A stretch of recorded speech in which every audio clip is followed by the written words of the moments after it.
How to apply TSA PreCheck online.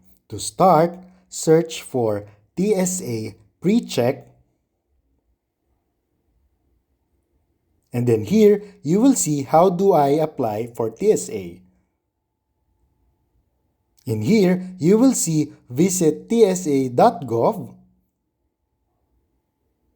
And then you will see the information on how to do the TSA PreCheck.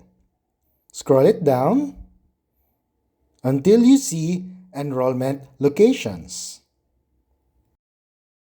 Click the link, and then in here you will see the different enrollment centers. So you could search for the zip code, or the proximity, or the provider. Let's try selecting the provider. So we selected clear, and then the results will show you a list of all the available centers with the provider as clear. And so, there you have it. That's how to apply TSA PreCheck online.